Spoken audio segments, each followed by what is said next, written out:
Put it on the wrong track. Try it again.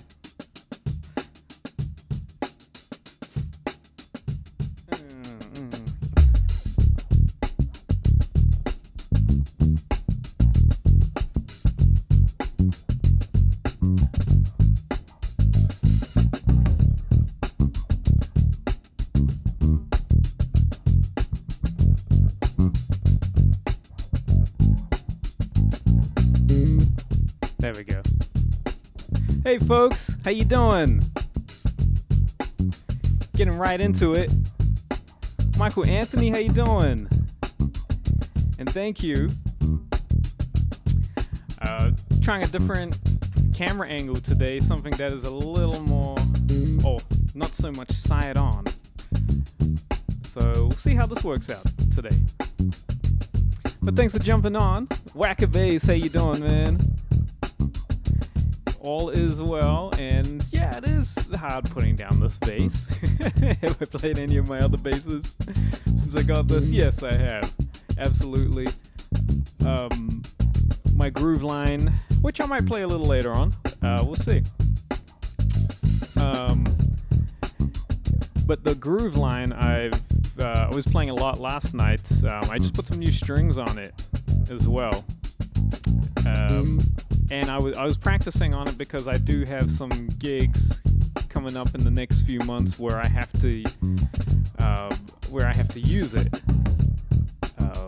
So that was the thing, and it's I'll tell you the cool thing that this 5-string has been doing for me since I've got it, and that is that it's definitely helped refine how I like my setup. And I think, and I'm talking about setup, in terms of how the instrument feels.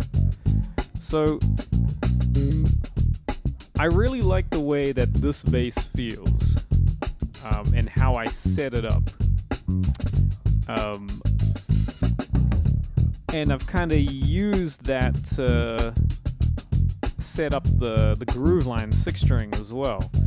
Even though it was playing great, but when you play on something that's just like, oh man, I could totally get my other basses to feel like this,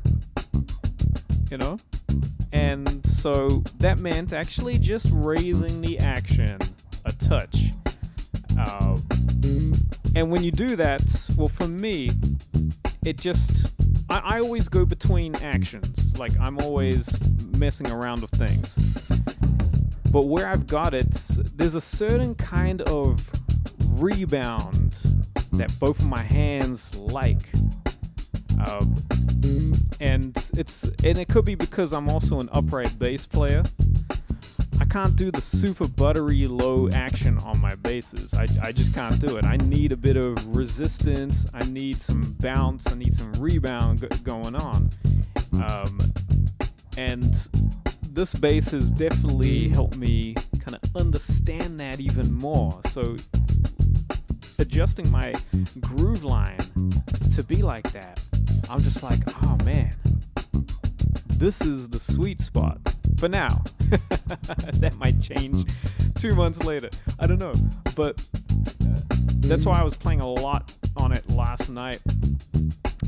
And just really going, oh, okay. Even with the action just a touch higher, I don't have to, and my thing is, I don't like to dig in too much. I don't like to overplay, you know what I mean? And so, but you don't have to do that even with the action being a little high. You don't have to work harder.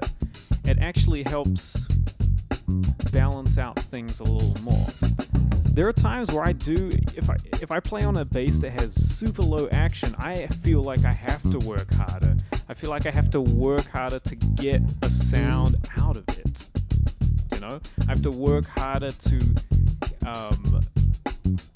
keep my hands from just kind of, almost in a way, kind of slipping all over the place.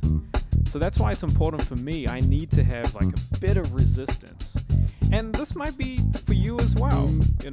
I talk about this a lot, where action is the way the bass is set up is a very personal thing.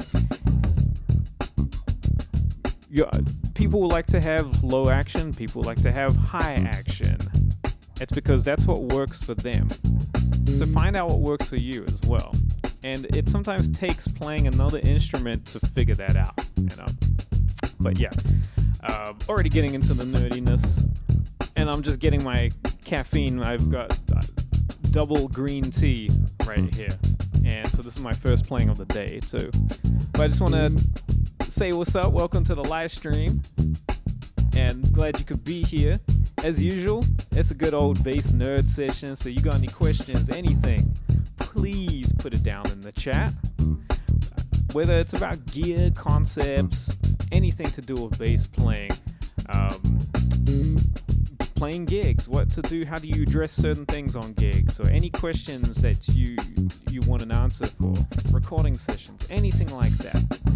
Whether you're a beginner bassist or an advanced bassist, pop it down in the chat. We're here to appreciate the bass, because we love the bass, and you don't have to be a bass player either.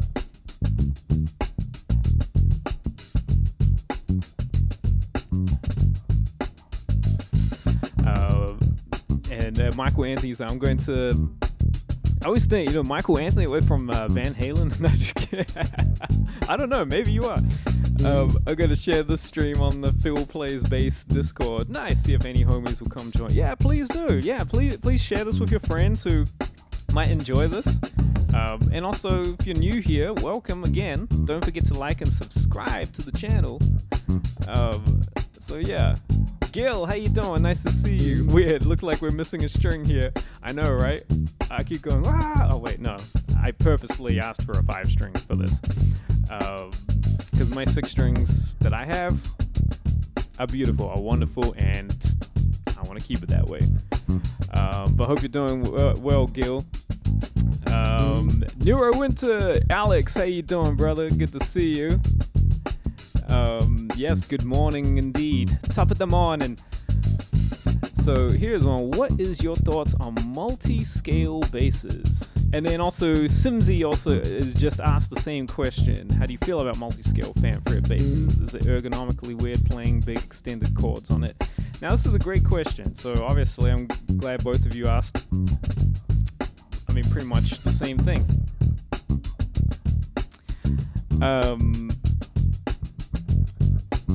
I'll tell you this, and then I'll get it because I'm like, I want to do some playing, which I will. I think I like them. I'm definitely more in the traditional aspects of instruments. I can appreciate and understand the concept behind multi-scale instruments. And I would agree with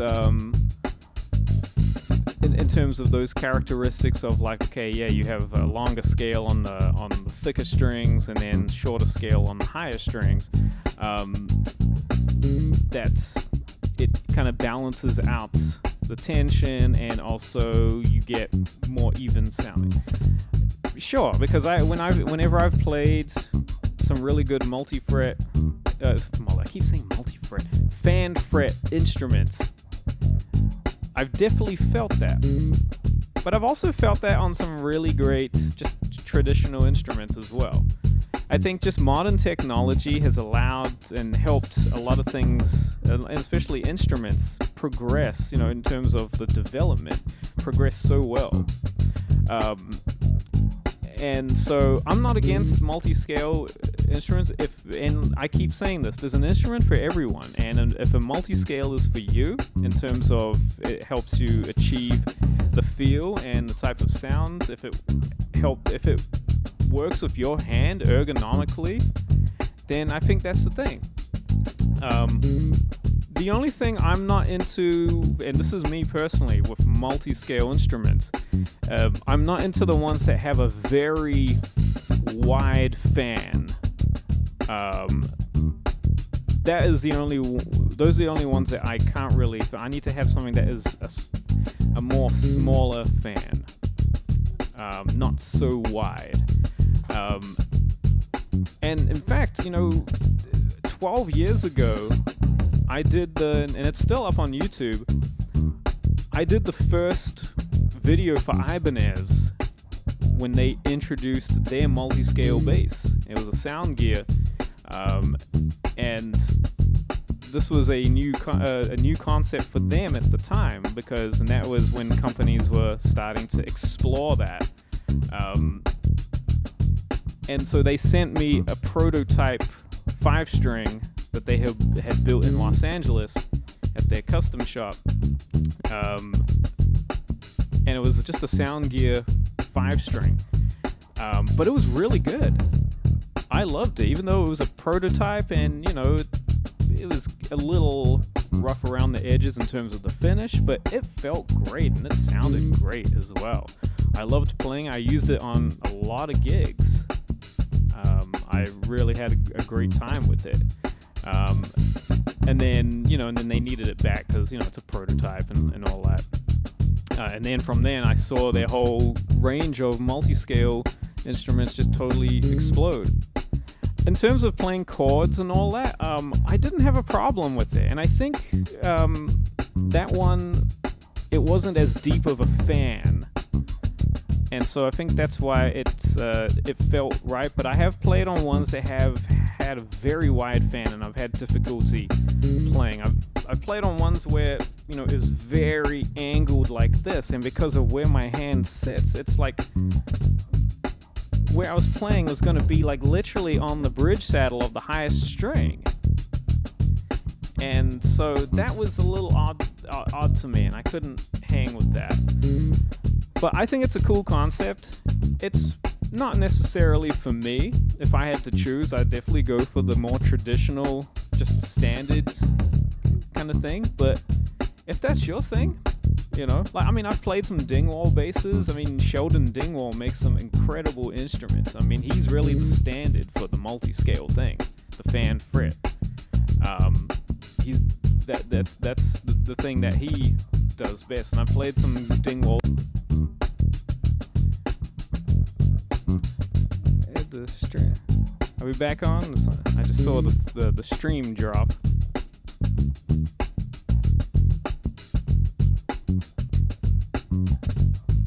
Are we back on? I just saw the stream drop.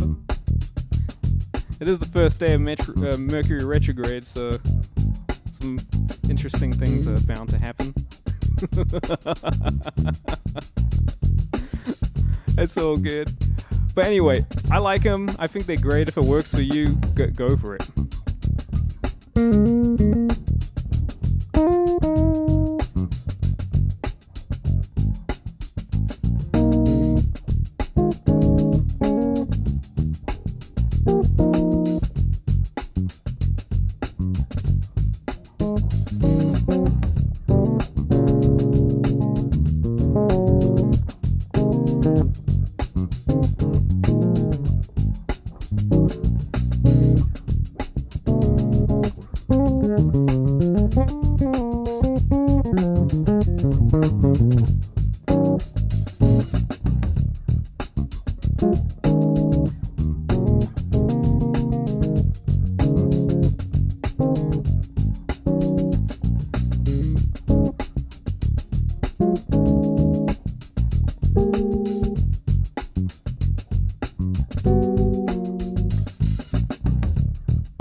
This bass is so cool. It's also just been really cool to just play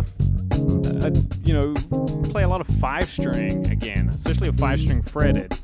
For years, obviously I was mainly playing 6s and 4s and a 5-string fretless, but I'm trying to remember the last time that I mean, it's probably been at least 10 years since I've really played on a 5-string regularly. Because when my fretless used to be my Grooveline fretless used to be a fretted bass. That was my main bass until my Grooveline 6-string came along, and then that kind of took over. And I was like, all right, well, let's just turn the 5-string into a fretless, which to me is still one of the best decisions I've ever made, because I mean, it's an incredible fretless, and I think it sounds even better as a fretless, the Grooveline 5-string. And it could be because I've put a lot of miles on it too, so naturally it's played in nicely. But anyway, Whacker Bass is saying, improv question, how do you approach soloing on fried neck bone changes? I'm assuming that's a song. I don't know that one, but let's see. G minor, B flat, A and A flat. G minor blues works for most of it, but that A chord trips me up a bit.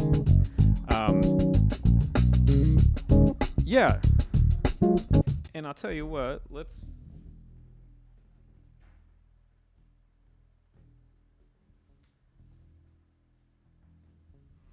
just now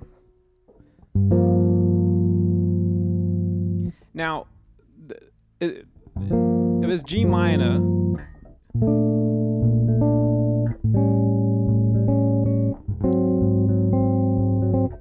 is it like that? I mean, I don't know this song, Fried Neck Bones. I mean, we could quickly just listen Fried Neck Bones, just so I can get the chord progression, because I want to make sure, like, is that B flat, is it a major 7, or is it a dominant 7, or is it like a dominant 7 with a flat 9? What's it called? Fried Neck Bones? You know? Which, two chords a bar? Okay. Let's just have a look, and I'll be able to help you out. Have a little bit of an analysis. Fried Neck Bones. Let's see if it.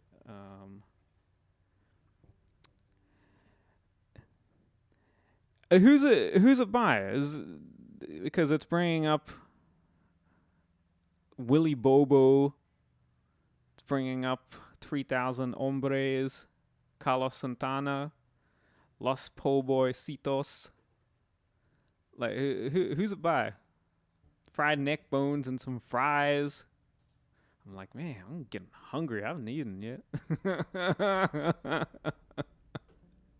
You know, put the, you know, so it's, oh, Willy Bobo. Okay, cool, nice. I love Willy Bobo. Let's have a listen.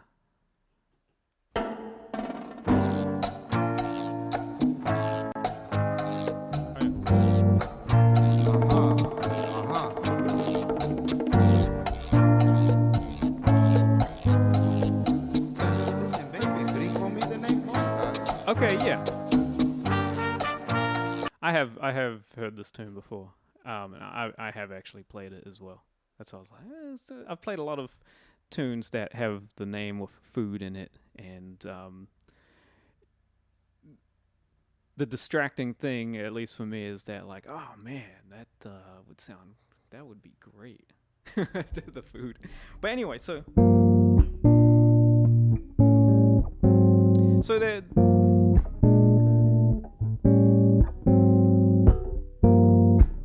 So in terms of essentially they're mostly like dominant 7 chords, right? Except this B flat. It sounds like it's just a straight up just B flat major kind of triad. So let's just, if we were just to loop that, let's go.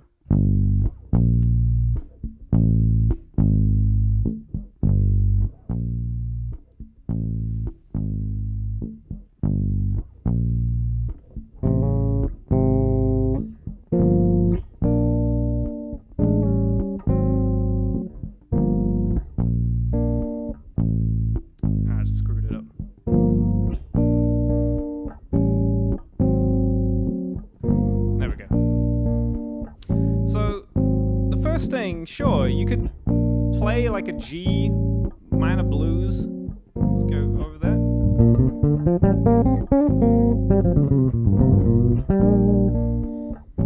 And yeah, there's gonna be that A major.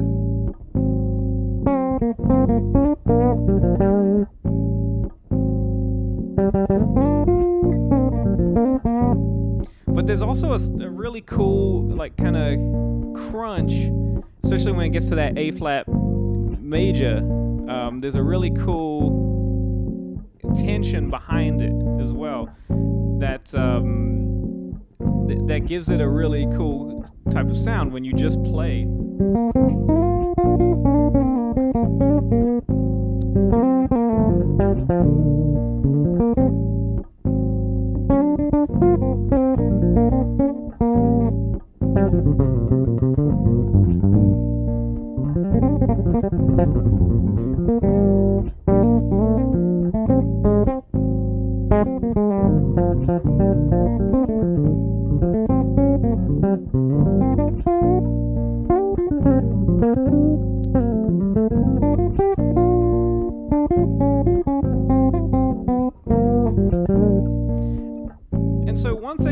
really kind of get in is to just be aware of okay, well, what are the major thirds of each of those chords, right?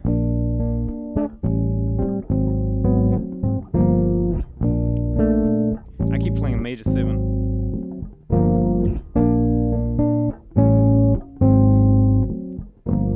We're living in a swamp. Did you ask that last time? What was my answer? I can't remember what my answer was.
Base everything off of like over like G minor blues, but just take into consideration like each of the thirds. So I have B flat there,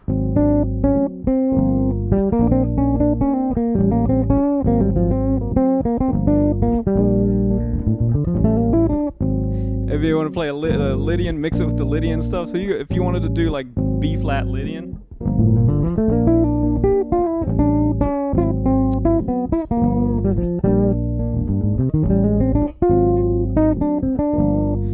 and that's another one. You could play like A flat Lydian.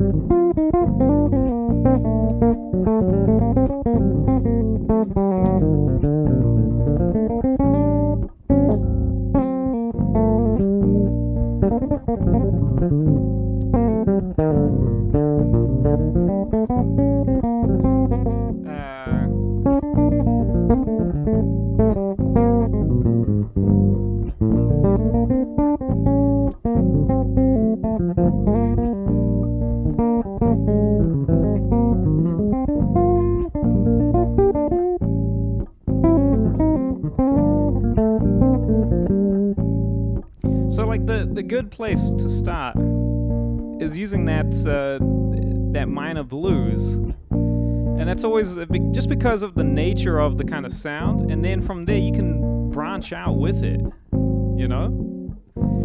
And yeah, that's the thing, is that you don't want to just always think of each chord individually, but just getting inside like the phrase, especially because the chords, you know, they go by.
then you can kind of start to form little melodies over it, especially how that works.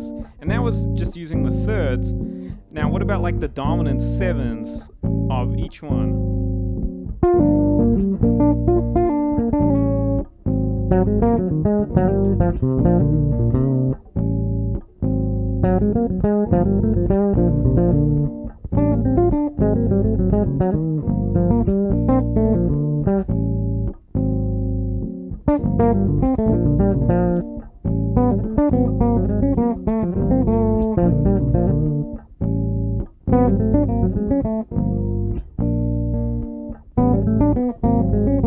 You know, you can do really interesting things like that.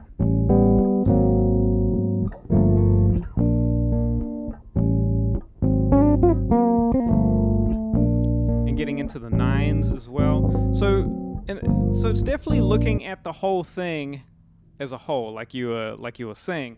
But in terms of like, I mean, that is kind of difficult to over like a chord progression like that. But the simpler you look at it, you'll have a better result. And then you can mix it in with things that's like that kind of go out, but always bring it in. And bringing it in would be where you play the blues.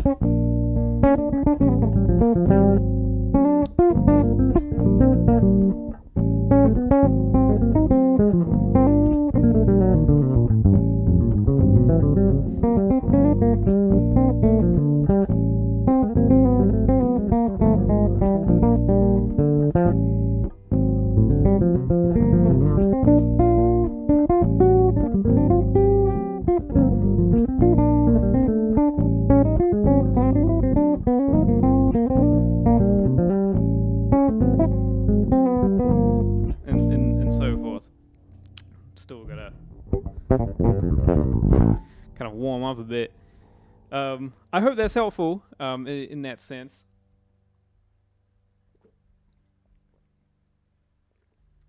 I remember doing this gig like years ago, and it was this drummer. He had just written a bunch of music because he was like he did a lot of sideman stuff, and this was he finally presented some music, some compositions that he had written, and you know, there were some cool things, very very quirky kind of stuff in there.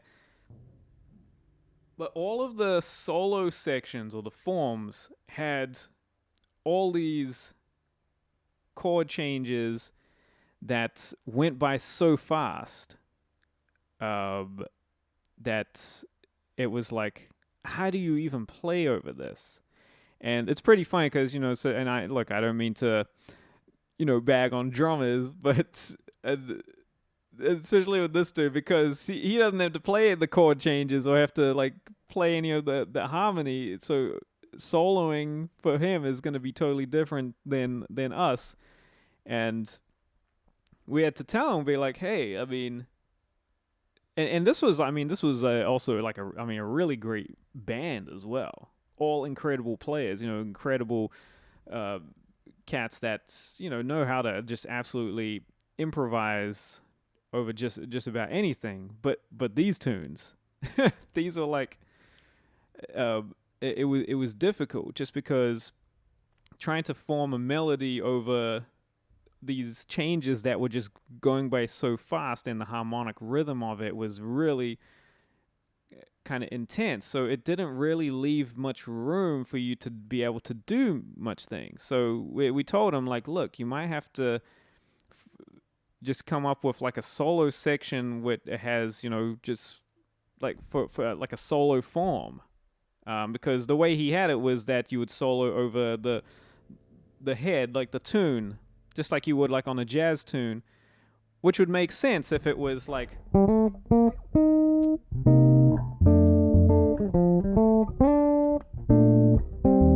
you know, which you can work with that. But something where it's just like,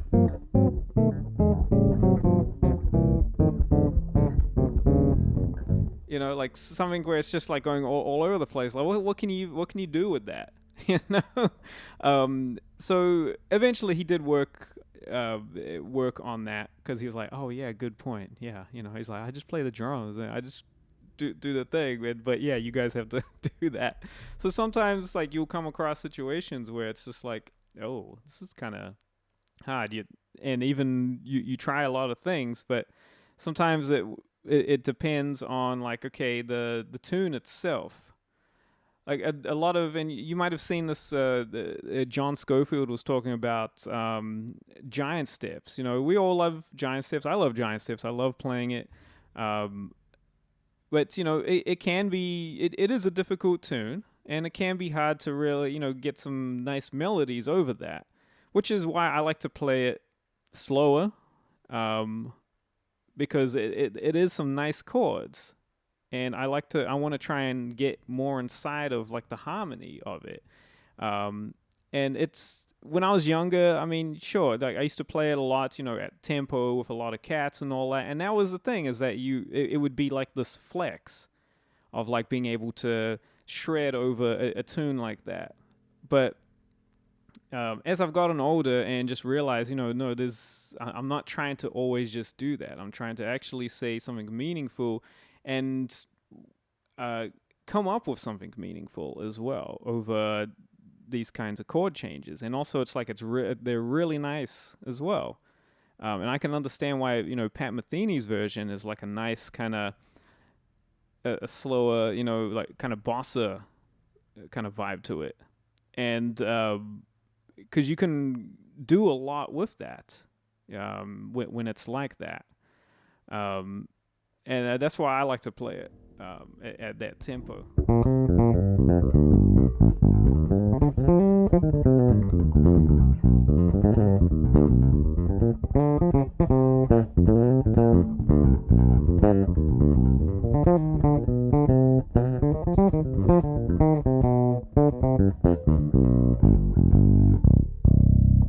This bass is so much fun.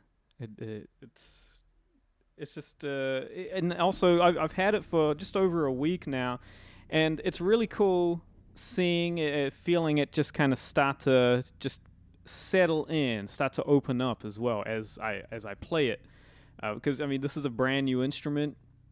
It hadn't been other than the people who put it together at the factory, just testing to make sure it works. Not always the case, sometimes, right? But it's starting to really just take shape, and you got to break them in as well, and just really like play on it. But it's like from the get-go, it definitely was ready to play. Obviously, I did my adjustments on it, but just even more so every day when I pick it up.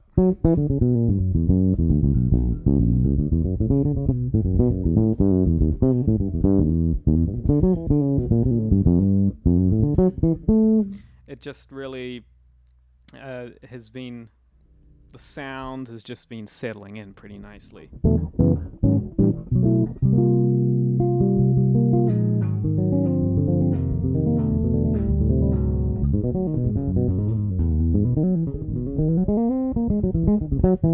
Charlie Dixon, what's up, man? Nice, practicing your scales in his first year at jazz school. Practicing. What are you practicing right now?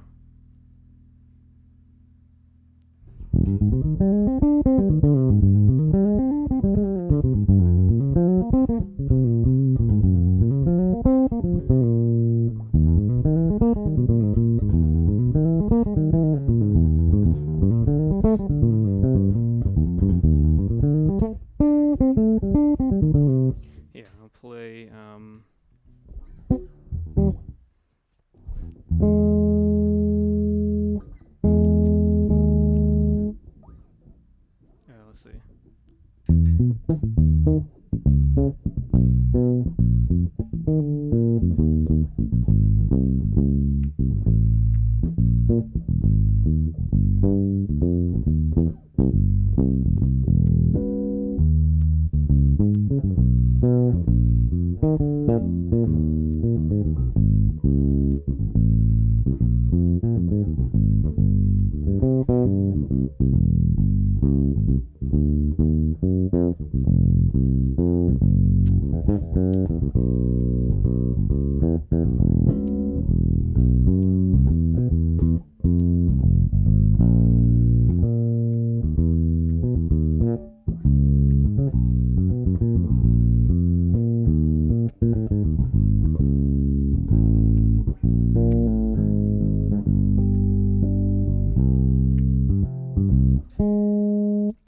pushed the wrong button after playing all that whole chorus, and I pushed the wrong button.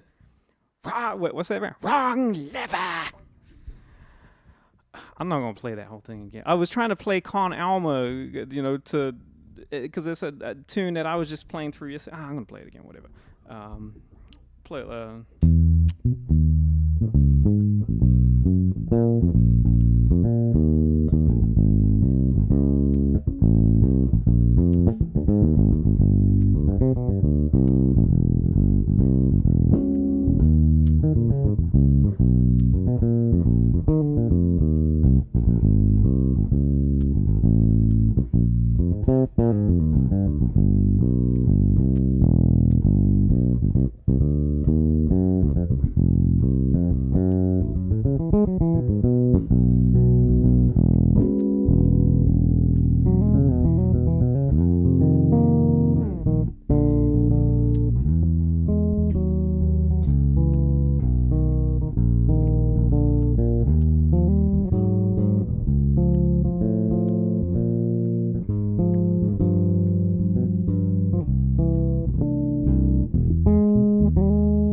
See, I in a haste to like kind of record that loop because I like bombed the first time. I just like now it's just like just all over the place. I'm like, say I did my own demise right there. But anyway, it's what's up, Larry? How you doing, brother? Good to see you, man. Hope you're doing well. Charlie's asking major, minor scales in groups of 3, 4, 5. Nice. Any scales you recommend for some smooth ass bass lines and stuff? Well, I always refer to Lydian, right? Because you can use it in both major and minor contexts. You know, depending on what the key. So obviously, yeah, I'll do this. If I was to play, what's going on here, man? I just don't know how to use this loop pedal properly, and I've had it for like 11 years and still.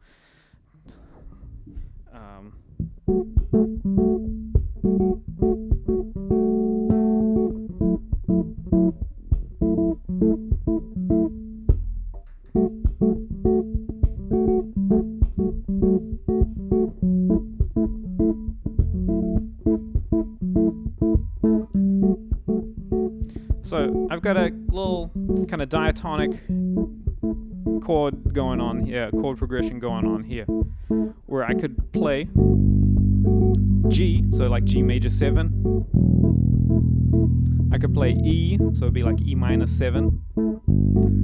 I could play, again, go back to G. I could go to B, which would be, make it like B minor 11. I could play E. And then I could go to where it'd be like F sharp minor. So very diatonic. So in terms of playing like some fills, and utilizing how you would utilize Lydian, so I'd use G Lydian over this. So if we're playing G Lydian, so with that sharp 4,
everything I just played there is just all in G Lydian.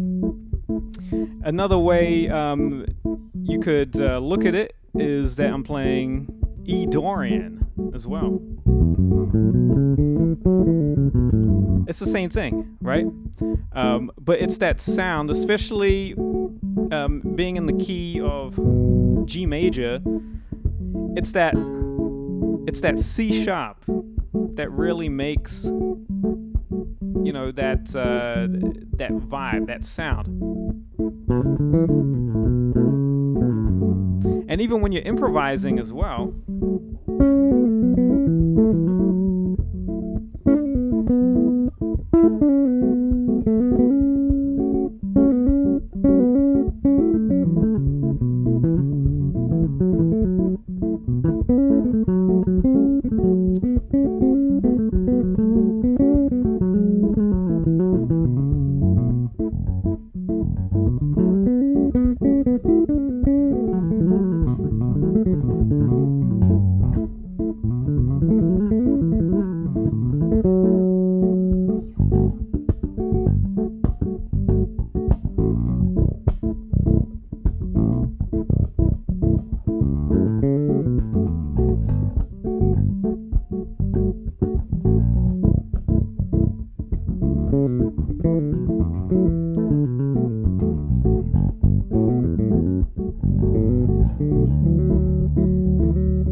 so what I did, I went to D major and then I went to A major. And that worked as well.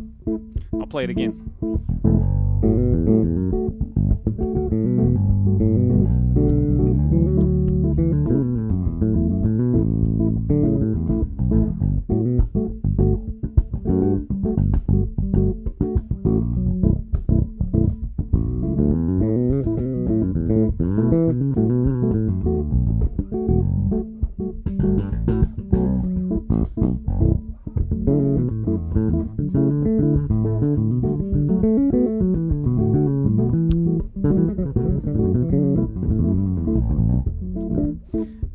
So, you know, that's definitely a very universal kind of thing to use, is Lydian, especially when you're playing something diatonic.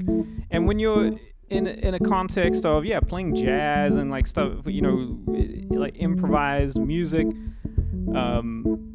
it's going to use a lot of like the Lydian mode as well. So that's where that sharp 4, that sharp 11 will really be a big part of the sound.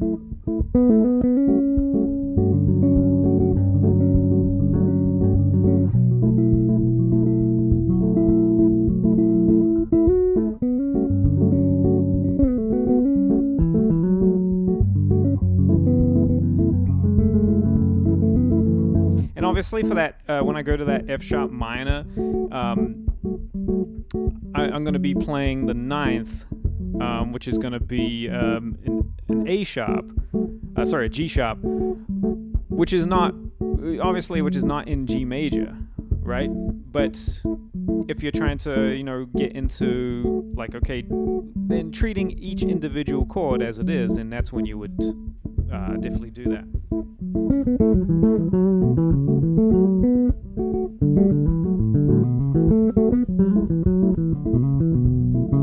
Now, if I wanted to make that F sharp with a flat 9, it could be an interesting sound. It still works pretty well.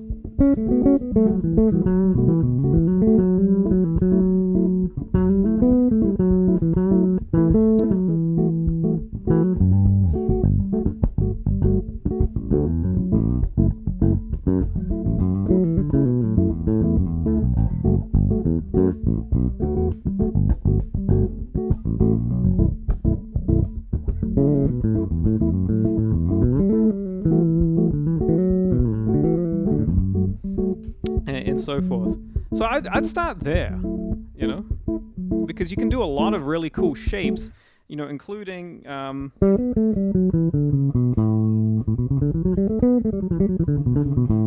this is a really good one. It's definitely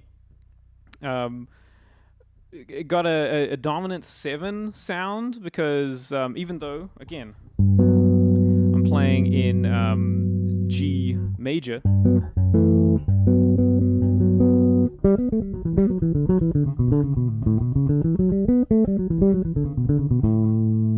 I've got this nice kind of 3 notes per string vibe going, and it's definitely inspired by, hexatonic kind of sound. So how would I find this kind of shape? So if I'm in G major, G Lydian, the place that I would start would be on the A, which is going to be a second above, right? A whole step above. It's going to be the second in relation to, for G major. So, and I'm going to be playing essentially just an A mixolydian, but all the way up to the 9.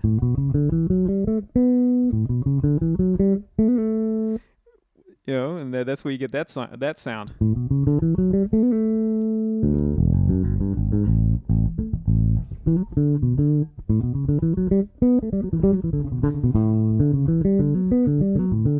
But it's a really cool.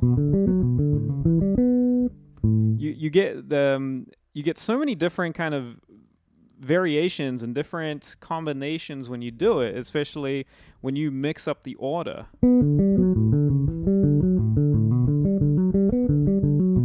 And there's also some, obviously there's some triads in there and also different chords.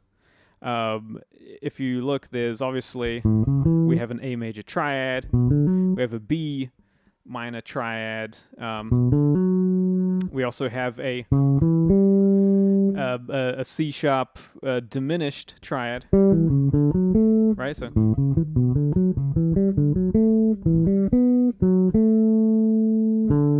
if you wanted to do that,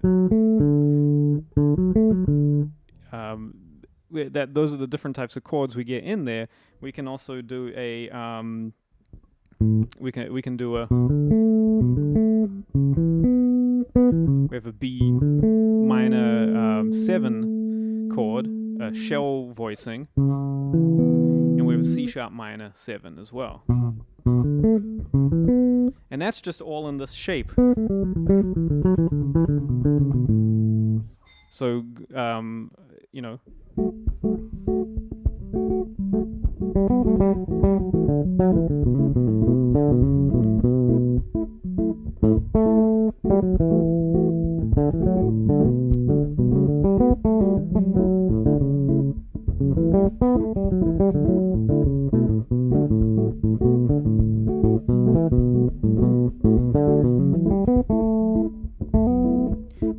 if you were just confined to just that one shape, but if you were to use these same notes in its different octaves and different positions on the instrument, you can get a lot from it.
And so forth. So now that's just in the key of G major. So when you apply that kind of logic and that kind of approach to any key, And this is, essentially, again, utilizing something that's more diatonic in that sense. But you can use that for, improvising and for playing fills. In terms of fills, like, and again, going back to the shape of...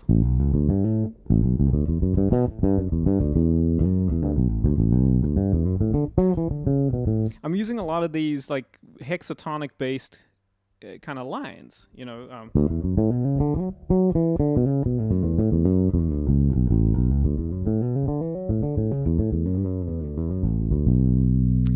and in different kinds of combinations, like I explained earlier.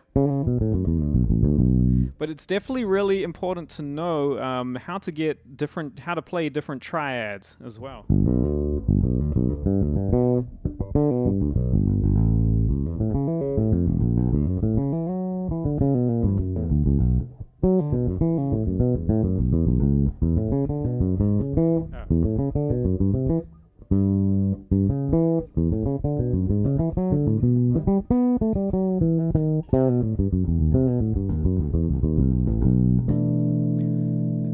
Understanding how you play, playing root position, first and second inversion triads of all, major, minor, diminished, and augmented is really important. Augmented, it's always going to be, because it's symmetrical, going,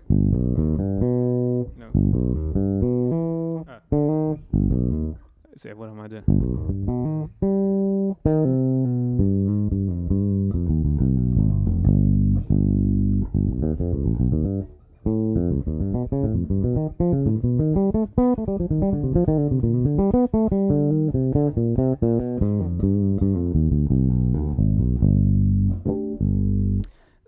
So it's important to be able to go up and down with triads on the instrument, because that's a really good framework to being able to just navigate on the fretboard, but also like being able to play different kinds of phrases and fills and all that. That's a big part of what we do on the instrument. And in terms of the chords that I was playing in the loop, so I was playing now because of the 24 fret range on this instrument. I'm able to play up high like this. So essentially, what I was playing, I was playing a G. It was a G major 7, but instead of playing the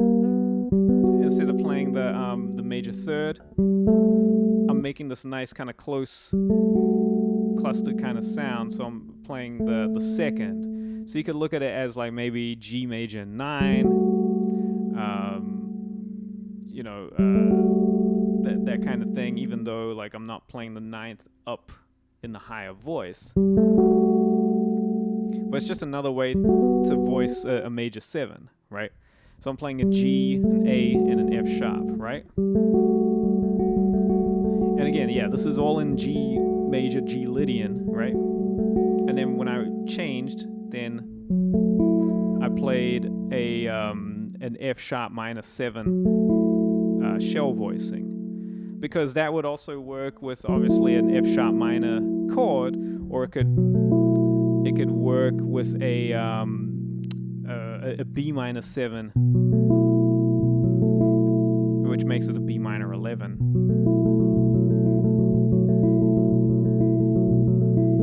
Kind of chord. You could also play it with a D, and it makes it a nice like a D major 9 chord.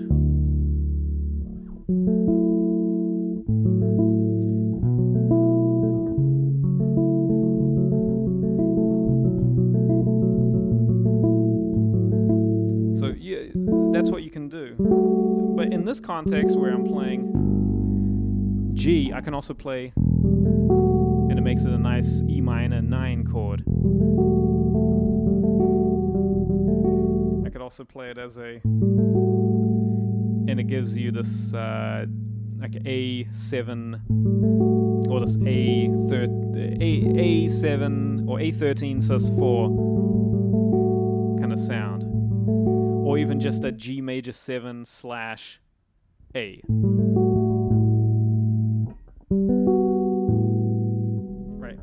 that's what that would be. On my 6th string, I'd voice it like this, but since I'm playing pretty right up here, it's just a little difficult. But I'd.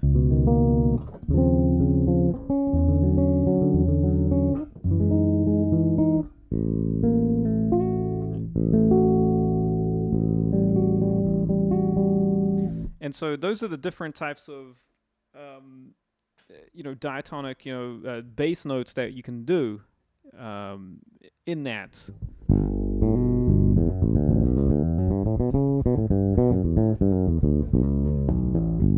But again, yeah, based on G Lydian. Do I know any Smith's bass songs? I don't, but I know Ken Smith bass, though. Ken Smith. Which I really like. I like Ken Smith basses. Who here has a Ken Smith bass?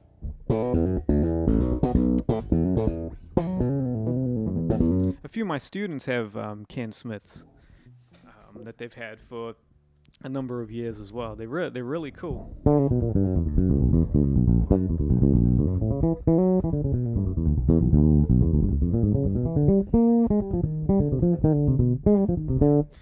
But if yeah, let's see. Where's my screen? But again, if you've just been joining on, welcome. We're just kind of nerding out about Lydian scales and playing how to play over different types of chord progressions, and also just more thoughts on this instrument here, this new Ibanez mode bass, which has been a lot of fun to play.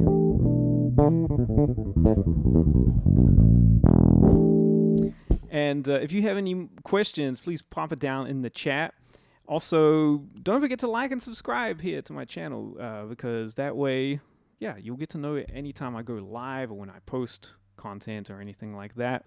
Also, down in the description box are the links to my bass resources, so you can check out my courses. If you want to take a lesson with me, whether it's just a one-off lesson or if you want some more regular guidance and on a weekly basis as well, there's my one-on-one bass coaching and mentoring program, and I'm super fortunate to be coaching some incredible bassists like from around the world, and it's a really great program. One of my favorite things that I do, we focus on your bass journey, your whatever it is that you're trying to figure out in your bass playing, in your musical journey. I'm here to help you, and you don't have to be an advanced or pro level player. You could be a total beginner on the bass. Like, I have a few students who are starting out for the very first time on the bass, and it's really exciting. It really is, seeing the gears turn in their head, seeing their first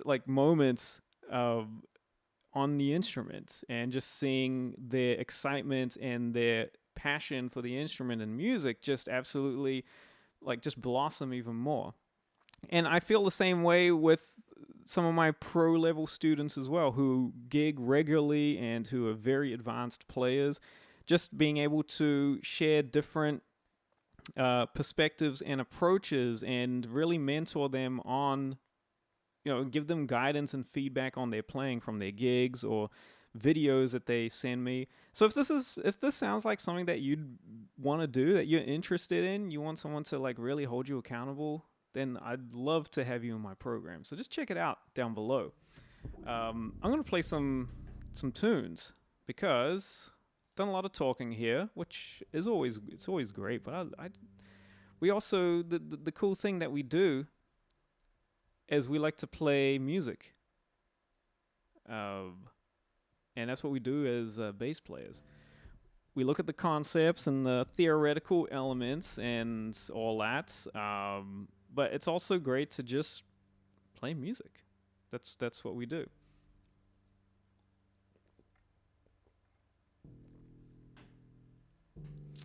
So yeah, Cold Place, how you doing? Oh, it's all good and never late, unless you tune in as I'm ending the stream. Then yeah, technically you're late, but you're never late because you can always watch the replay. And I do have, if you haven't seen, on my channel, I do have a whole playlist of every single live stream that I've done from the very beginning, from the very first one. So, and there's quite a lot of them. So it would take you a while to go through them all, but you can watch it. You can binge watch them, and some people actually have. So, so it's never too late. I think. And obviously you can leave comments and all and still ask questions even after the fact. But obviously the point of a live stream is we're here in the moment doing this, so it's all good. But anyway, I'm going to play a tune. I was digging this tune the other day. This was a tune that my wife actually showed me years ago, and I always thought it was really cool. This is it's just got fun bass to play on it. This is Jocelyn Brown, Somebody Else's Guy. Sound like a radio DJ. Get off my horse, and I can't let you go. You are the one who makes me feel so real. Yeah. Oh, what am I supposed to do? Come on, Jocelyn. Go ahead. What am I supposed to do, baby, when I'm so hooked up on you? Then I realize that you are somebody else's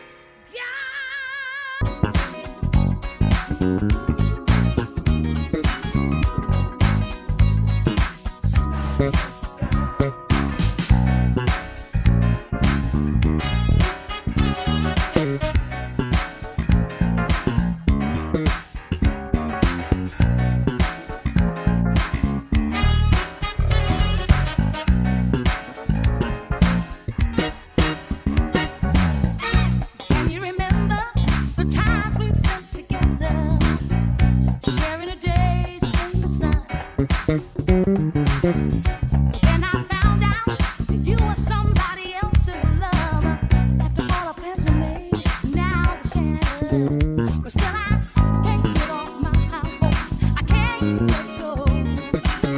You are the one who makes me feel so real.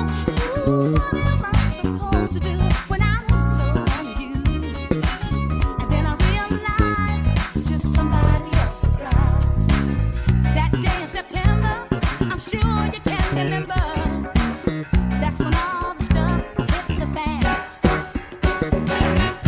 You told me a lie, and you didn't have an alibi. But baby, yet I still care. You know I know your soul, baby, that I can't let you go. You are the one who makes me feel so real. Ooh, what am I supposed to do when I'm hooked on you? And realize that you're somebody else's guy.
Ah, that's a fun tune. Jocelyn Brown. Who's the bassist on that? Let me check. Let me see. Definitely like early '80s. Let's see. Somebody else's guy. Let's see. Who is the bassist on that? James Calloway. I'm not too familiar with James Calloway. Anybody here know James Calloway? Sounds familiar though. James Calloway. Fred MacFarlane on keys. Ivan Hamden Jr. on congas. Connie Harvey. Marion Roll. Wendell Morrison. Yeah. I'm not sure, but I mean, all incredible musicians. And the original bass on that, I mean, this James Calloway is playing some nice stuff, you know, like funky. But you know, it's all good. So it's fun. I'll play some more shortly. Gil is asking, is it weird to have one song duo between two musicians during a show when the rest of the band play on stage?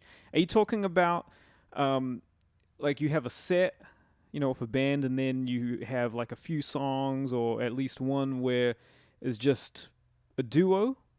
And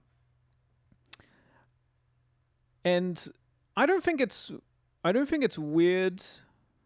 First of all, I mean, it's done all the time. I've done it on my own shows where I'll do a duo with, you know, someone, or usually it'll be with my wife, who's an incredible vocalist. She'll do some tunes with the full band, and then her and I will just do like a duo. And it depending on, you know, where you're playing, what type of gig it is. But usually when we would do that, when we would play a duo, the rest of the band, they would just leave the stage, you know. I was at the, you know, if drummers, when that is the case, please turn off your snares, all right? Or just, you know, I mean, that should be just etiquette anyway, you know, for that drummers should just know how to do that. But you'll be surprised, and we have many times. But turn off your snares, so it's not zzz, you know. It's so annoying.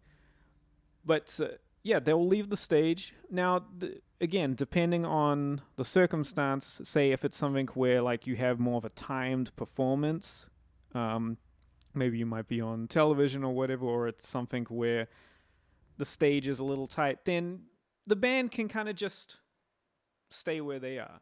Now, this is the other thing too. I think it's weird when, and I've seen this, you know, part of being a musician as well, and a performer is that you need to have good stagecraft when you are on the stage. And I'm not talking about, you know, when you are playing something. This is also goes for when you are just observing as well. You don't want to be, you know, like, you know, looking at your phone or whatever, you know, like just doing all kinds of things that make a distraction, taking off your glasses, cleaning them and all that, like chatting to the, like, no, you can't be doing that on stage, especially when there's a whole thing. Again, you'll be surprised.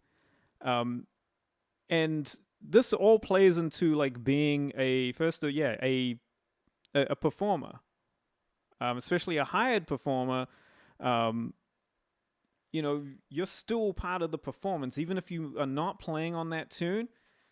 You have to you have to sit there and not look miserable. You gotta like you're still part of the whole thing, the experience for the audience. And this is something I learned, you know, when I was in choirs, you know, back in high school. That, you know, my music teacher, and then the choir director, she told us, like, as long as you are in the green room, you are part of the performance, even if you're back there. You know, that's where the performance starts. But especially when you're on stage and you're in the sight line of everyone, whether you are part of that tune or not, like, you are still part of the performance. That's huge. So it just depends. But typically, yeah, when if there's a duo, or when I've played on gigs where there might be a duo between two of the other musicians, yeah, we just walk off stage. Maybe we just kind of sit in the wings, or just sit off to the side, or, you know, don't go far away. Don't be like going down the street or whatever, you know, like, no, because as soon as that tune finishes, and you need to be ready to like get back on stage, and swiftly and gracefully and ready to hit the next tune that you're on. So, but I definitely I love having that kind of little contrast, you know, in a set where you might have had like a lot of the majority of the tunes are like full on band performance, and then you have this nice kind of intimate moment where it might be just like a solo performance, you know, one of the musicians, or just a duo. I love that. And it's really nice to kind of just give yourself and also give the listener a break. And again, it depends on the type of gig that you're playing. It depends how it's gonna, the flow of it, how it's gonna work logistically. Those things factor in to all that. It's only weird if you make it weird. I'll tell you that. All right. But it doesn't have to be weird. It really doesn't. So I hope that's helpful. John X, what's up, man? Good to see you. And yes, I'm really excited. There is a show coming up that I'm playing on, where we're playing the music of Lauryn Hill, which is really cool. And that's something that you don't really see a lot, you know, where you're playing a full show of like some, obviously, you know, Lauren's hits, and then also some deep cuts as well. So it's really cool. And I'll say, you know, that, you know, for me, I didn't listen to a lot of Lauryn Hill growing up. Obviously, I heard her on the radio and know some of her hit tunes, but it was only later on where I really, you know, sat down and listened to Miseducation, and even the live MTV performance, that live album, where I was like, oh man, like, and of course, you know, Fugees and all that, which just like, yeah, this is incredible, some really cool stuff, and obviously she is just a absolute super talent, you know, ridiculous singer and rapper, like, my God. and even, when she was real young, obviously, being a child actor, and also, Sister Act being one of them, but also there's stuff before that. So it's been really cool, like just lately been shedding these tunes. I've been making charts, to play on the gig. And I'm going to play this bass on the gig, which I'm really excited because, in terms of what I have to do, my role on this gig, which is, it's not really it's not a jazz fusion gig by any means. And the fact that, I could do it all on the 5-string easily. I mean, I could do it all on the 4-string for sure. If I didn't have this bass, it'd probably be on my Groove Line or on my BTV Custom. But this bass will definitely be making its appearance. And I'll only use this bass on that gig, which will be really cool. And it'll be great for that music. So I'm really excited about that, just to play that music. And I like playing gigs where you play like some curated stuff that has like a theme. Because you really, especially when you're learning the music, it really lets you do like a cool deep dive into, like, obviously the tunes, but like the artistry, but also different elements that are within the music. And that's what I've been discovering with a lot of this as well. So I'm really excited. It's a really good band as well. So it's definitely one of the highlights gigs coming up that I'm going to be doing. So I'm excited about that. What's up, Robot RNCOD 3? It's so funny when I sometimes have to like read these like YouTube handles and I just totally like botch them, but that's just the fun in it, right? Just came to the party, nice, and isn't the bass worth 4K? It feels and plays like it's 10K, but this bass it is. I think this goes for around like 12 to 1400 US. So it's an incredible instrument and well priced for what it is. And this is in terms of like the wood combinations, this is the highest model of the line. They do have the 1000 series. This is the 1605, and then the 6-string version will be the 1606. 1604 is going to be the 4-string of this. But there is the 13, and then there's the 1000. The 1000 is exactly the same features. It's just going to be different body wood. And that's still a high quality instrument, and at a lower price point as well. So that's what I really like. They've made it so it's got, you got some higher end or more, complex wood combinations. Like this top here, this is a poplar burl with a alder body, and then roasted maple neck and a rosewood fingerboard. Really nice combination. The 1000 series I know is just a straight up alder body. So definitely goes more in the traditional sense, and with a rosewood fingerboard and the roasted maple neck. I think that all of the basses come with roasted maple necks.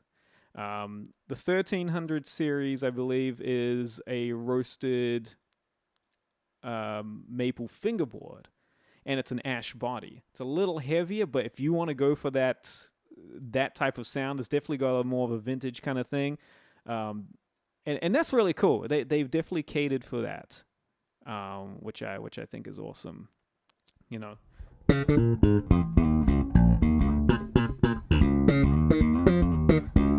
Mark Walker, how you doing?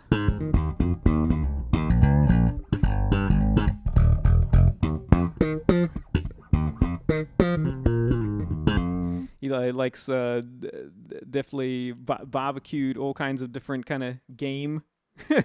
I keep it a little more standard. I don't branch out too much like you're into. So it's all good.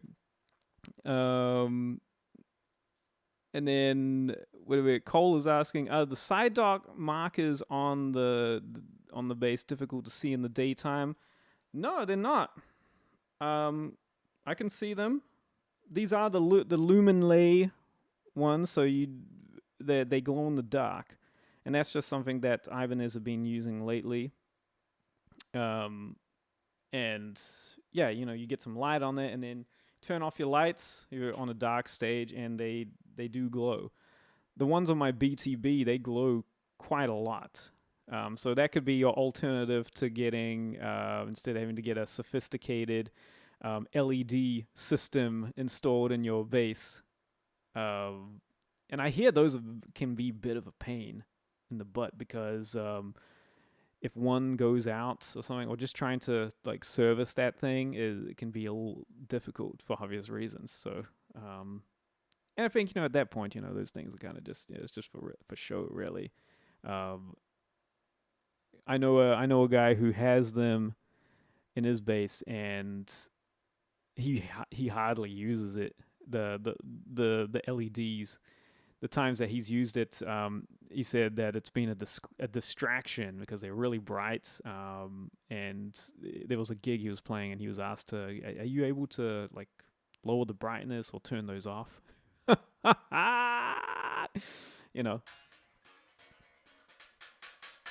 So it's all good. And do you eat food? Someone's asking, do I eat food? Yeah, absolutely. I do eat food. Um, you know, I love food. That's one of my one of my other passions. That and I don't do it professionally, obviously, but I love to cook. I really do. I love the process of cooking food.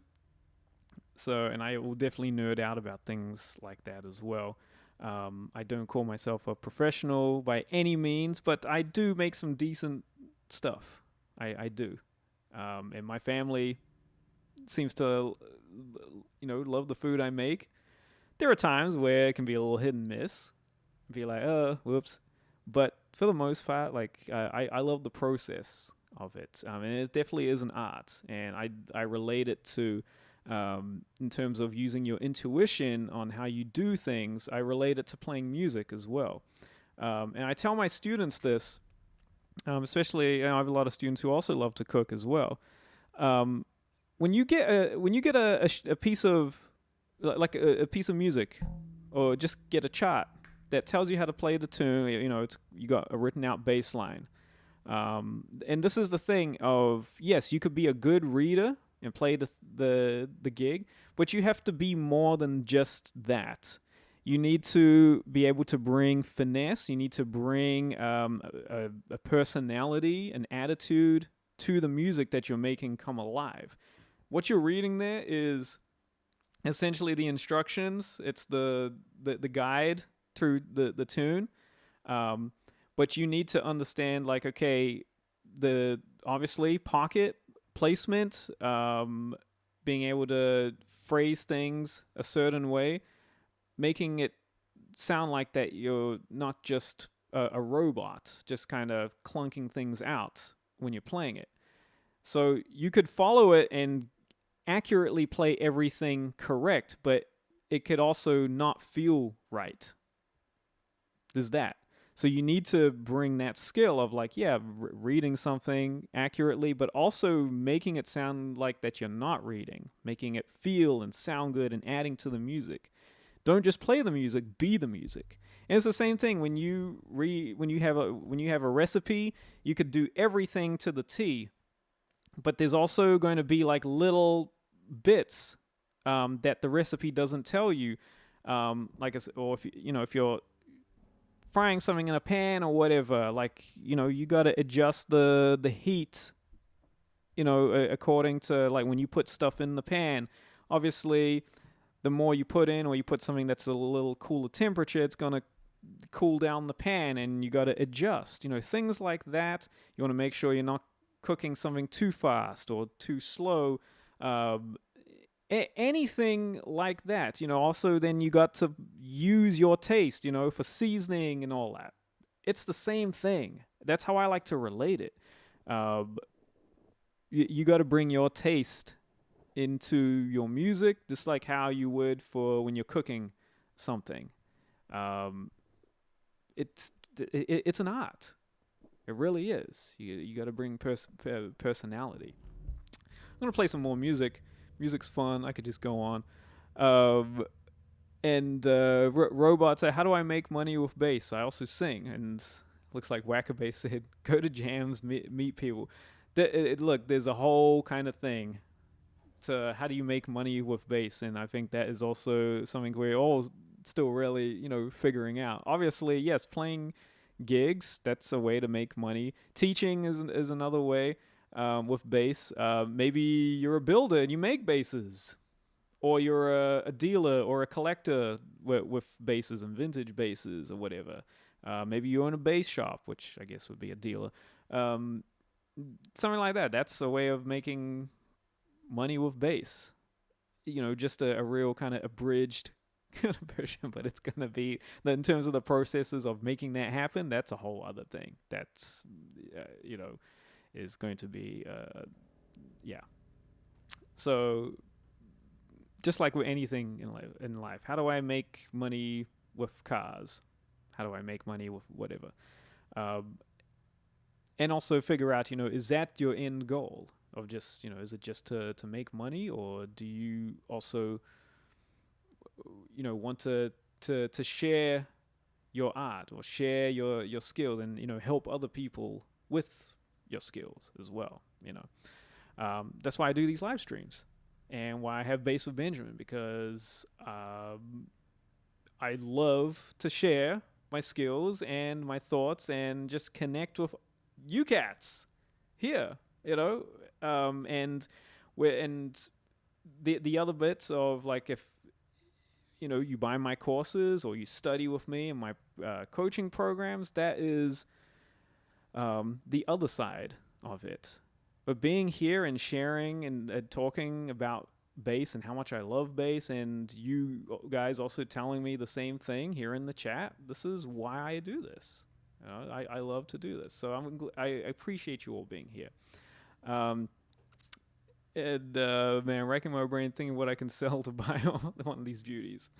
Look, it's I think the fact that it is in the range for of being something that doesn't break the bank. Obviously, yes, $1,000 is still a lot of money. I mean, even 500 is anything large like that is a lot of money, but it is more accessible to people especially for what you get.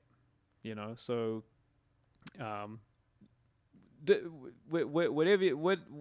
it'll work out. Just these basses will be around for a while. They have to be. They're too good to not be. People love them. All right, so we're gonna see these mode basses for quite a while. So don't worry, it'll happen. And have I ever boiled my bass strings? Maybe add a little salt. Yes, I used to boil my strings quite a lot. I did. And no, I never added salt. Yeah, you don't want to add any additives like that, especially salt that's going to kind of add to corrosion or anything. You just want to have, good clean water and bring it up to a boil.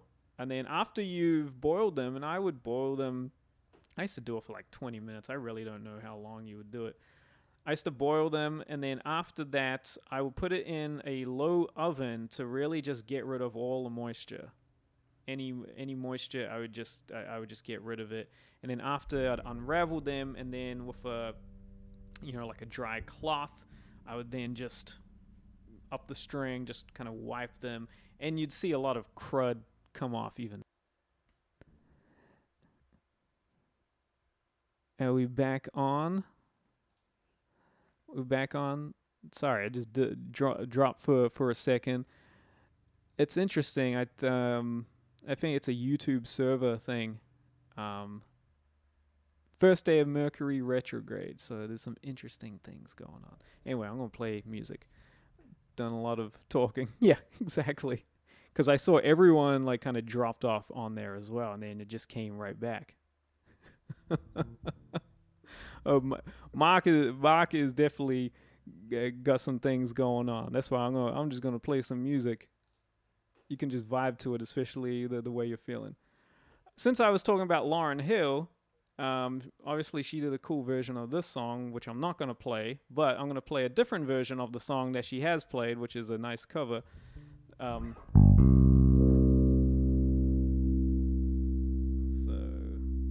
I think you'll all know this one.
That's a real, like, little 70s kind of version. That's actually by the Jaco Pastoria's big band. That's from the Word of Mouth Revisited, so the one they did later on.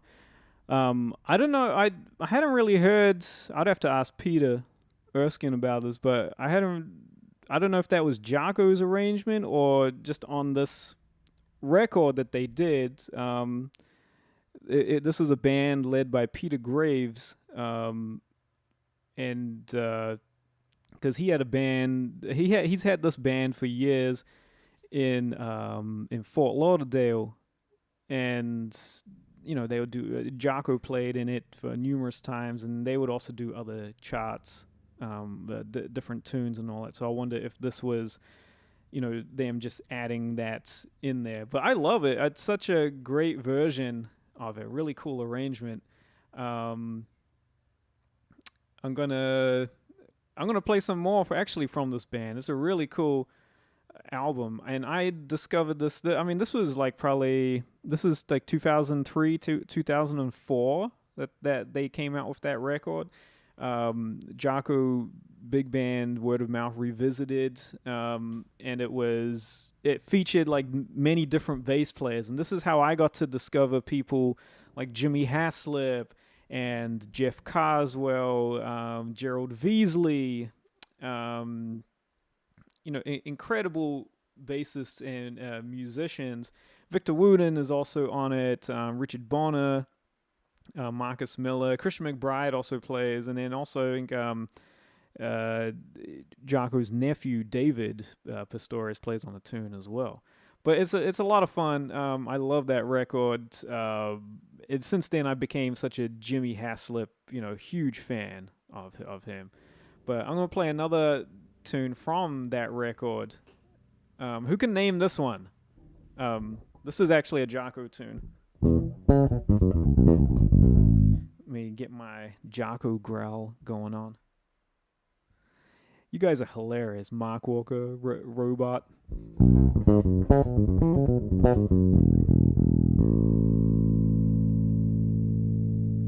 All right.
Woo! What's that tune called? That tune is called Barbary Coast. It's a Jocko tune, and obviously that's a big band arrangement of it. And the original, well, this recording that I was playing from features Gerald Veasley on bass. And like I mentioned before, that that album is the first time I heard Gerald Veasley play, and I was like, oh man, who is this cat? Because I'd seen him in Bass Player magazine and numerous times. You know, this cool looking dude with a 6-string Ibanez bass, and I was like, oh man, you know, I know that guy's a great bass player. I haven't heard him, but I know he is. And of course, when I heard him play on this, I was like, oh, okay, yeah, he's phenomenal. So yeah, Gerald Veasley is one of my favorites, and he really is one of the greatest. But that's such a great tune. How long have I been playing for? I've been playing for almost 30 years. Well, it's like, I think 40 years. No. Almost 30 years. Next year will actually be the 30-year mark. So yeah. And what's the setup that I'm using to record? Sounds clean. Thank you. So you're just hearing the bass just direct into. I'm just using a Focusrite Scarlett interface. I am coming direct out of the Quilter bass amp. This is the V803. And so there's an XLR line going into just the interface, and that's it. I don't have any software processing or anything going on, so you're hearing it direct. And frankly, because I don't know how to do that, and I don't think I need to do that. I don't want to add any other kind of processing power, and also I like to just kind of keep the bass as organic as I can. Obviously, I've got some pedals, some effect pedals that I use down here and all that. But in terms of what you're hearing, I mean, you're hearing the bass and me just adjusting the EQ differently to whatever I'm playing. That's that's essentially what's going on. So yeah, but this has been a lot of fun, cats. I gotta go in a few minutes, but I'm gonna play one more tune because I just love, yeah, I just love playing music. I love playing this bass, but also it's really cool just to connect with you all. So I appreciate you all hanging out with me. So thank you. Don't forget to like and subscribe if you're a first timer here. And I do this every single week. I do this twice a week. These live streams every week. It's just whatever happens. It's that kind of thing. And so it's been really cool just doing this for the past year.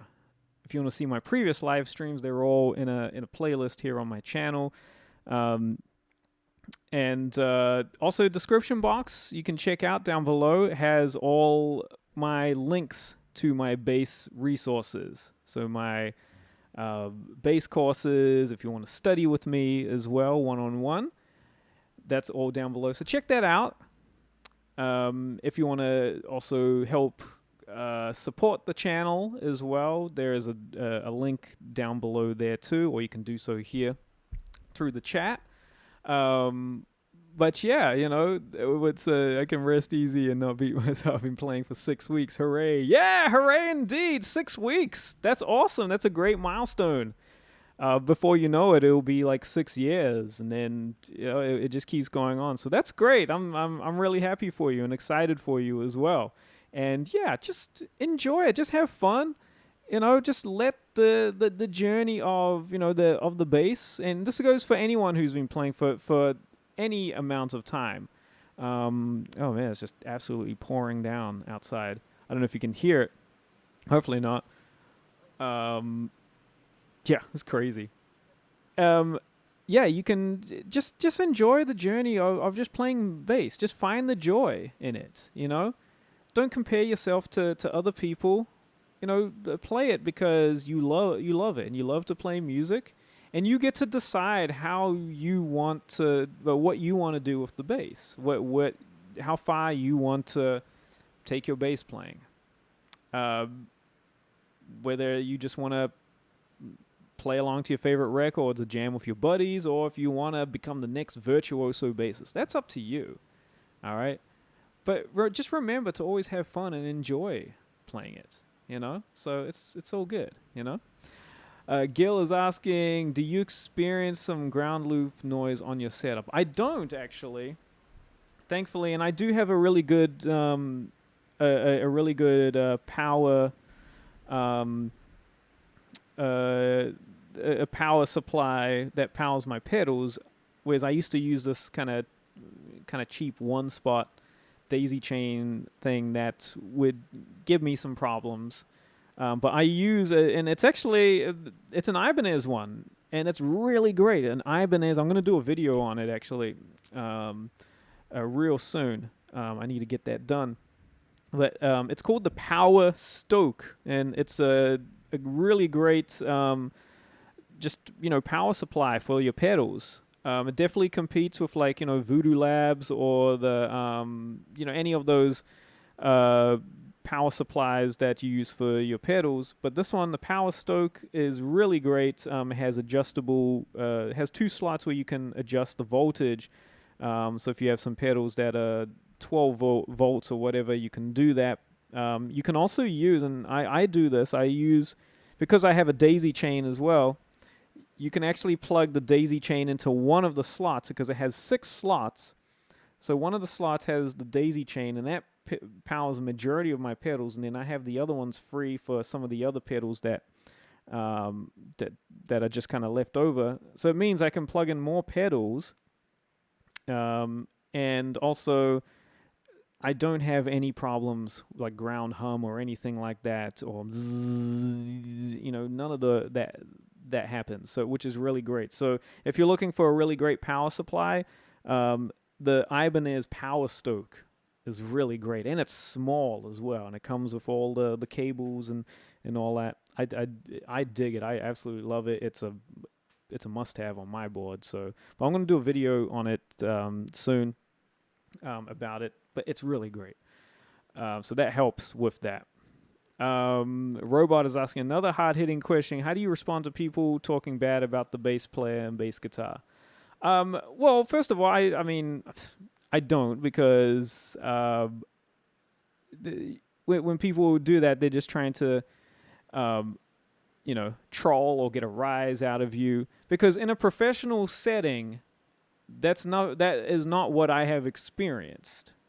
All right, at least to my face. But even just when talking to other musicians, because I mean it's it's a whole thing of like you want to have a great music scene and all that, and they play bass, they must be like, I mean, there's all these real silly, stupid meme kind of things about drummers or lead singers or bass player and all that, and it's just like, yeah, whatever. But that's also not like real life. That's just what it is. And sure, there might be the occasional now and then, random person who comes here in the chat and might be like, why don't you just play guitar instead? Which, either that's a genuine question or they're just doing that to be just like a troll. And it's like, well, look at music, it's art. You get to use the tool however you want. If you want to play 6 strings, you want to play chords, you want to play melodies, you want to play solos, do that. If you want to just play bass and all that, do that. You get to play the bass however many ways you want to play it. All right. That's how music evolves. It shouldn't just be, and I've always found that, people who say, you shouldn't do this, you're playing too fast, or, whatever, they're just bringing off their insecurities or their inabilities, and it's sad that they have to do that to other people who doing well. But when I was younger, I used to let it affect me more. Now I really don't care at all, because it's like, well, at the end of the day, like whatever that person is going through, that's their business, and I'm just going to keep doing what I do. And you should also do the same thing as well. Play the instrument however you feel like it.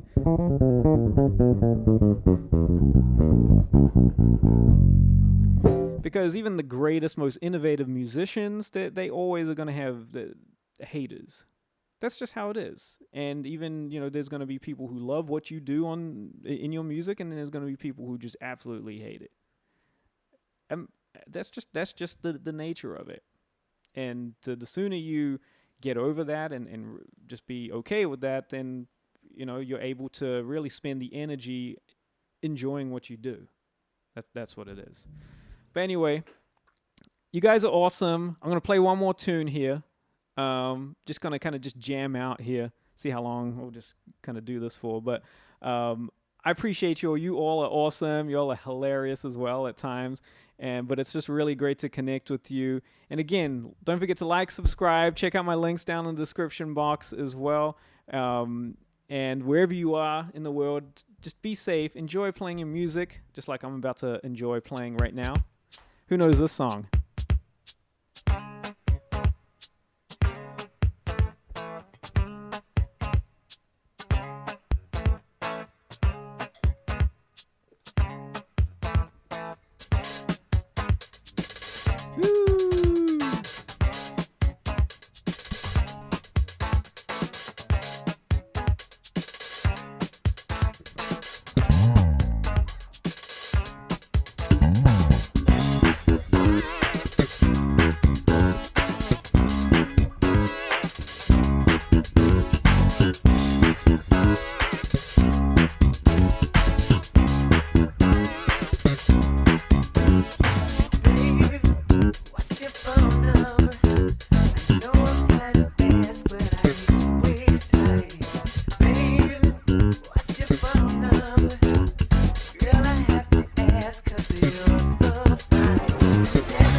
Yeah, it's Morris Day in the time, and Prince originally played that.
Woo, that's a funky track, but just because I'm in the moment and I can go on, I just have to do one more thing because we're here.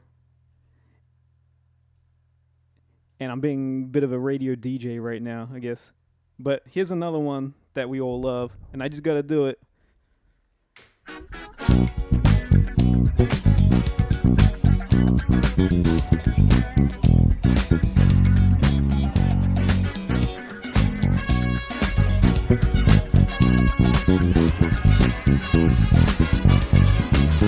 When I see you on the street, my whole body gets weak.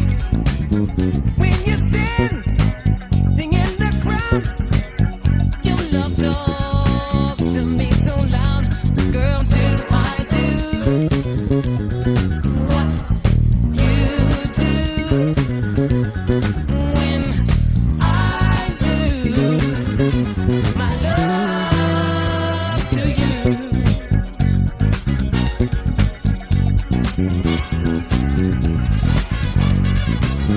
When I hear you on the phone, your sweet sexy voice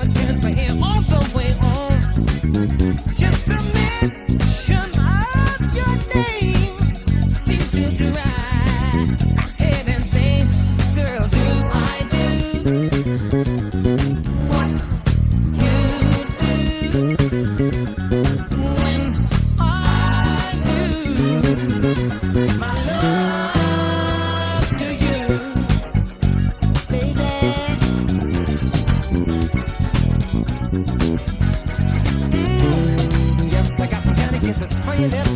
Yes, I got some honeysuckle chocolate dip and kisses full of love for you. Yes, I got some candy kisses on your lips. Yes, I got some honeysuckle chocolate dip and kisses full of love for you. My life has been waiting for your love. My arms have been waiting for your love to arrive. My heart has been waiting, my soul anticipating your love,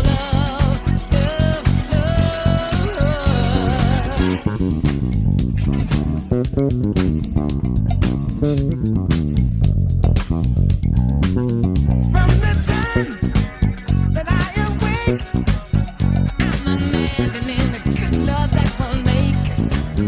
If to me, if I can do all this, well, just imagine how it's gonna feel when we hug and kiss. Sugar, do I do what you do?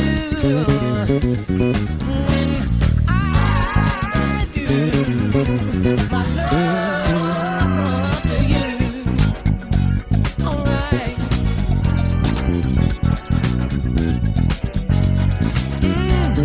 Yes, I got some candy kisses for your lips. Yes, I got some honeysuckle chocolate dip and kisses full of love for you. Yes, I got some candy kisses for your lips. Yes, I got some honeysuckle chocolate dip and kisses full of love for you.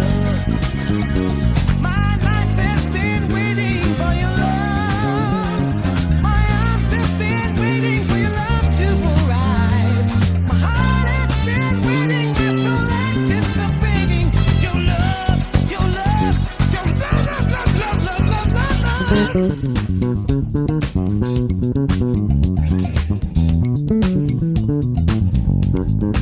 Oh, I don't care how long it might take, 'cause I know the woman for me you I'll make. And I will not deny myself the chance of being part of what feels like a right romance. Girl, do I do? Oh, you do. When I do my love to you. Oh, yeah.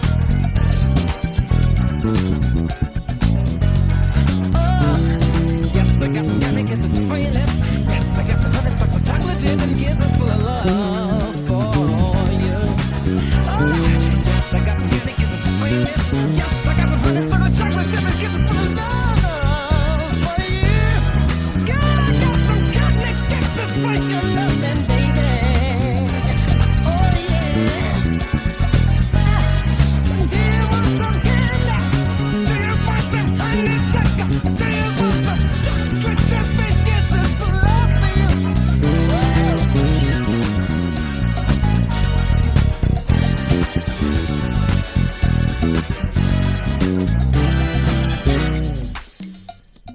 All right, folks. Thank you so much. Woo, that was a lot of fun. That is one of my favorite tunes.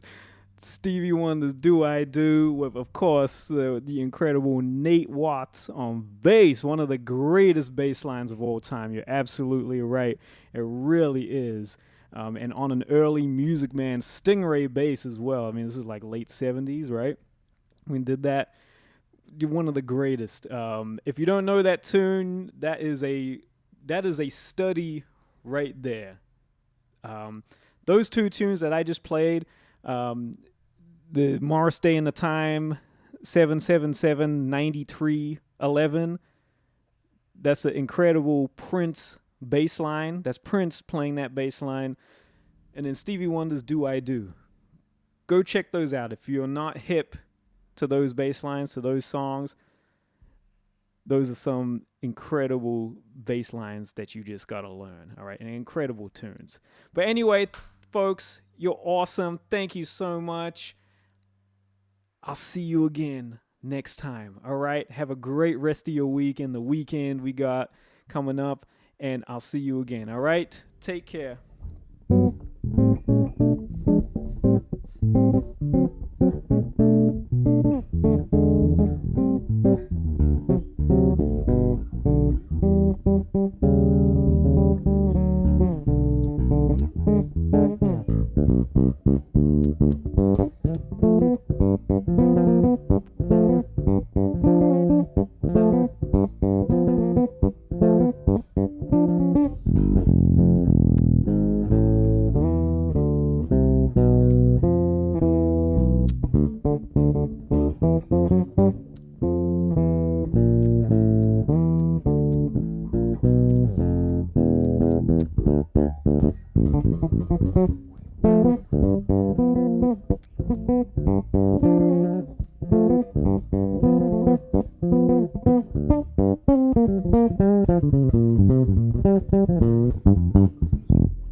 All right, folks. See you next time.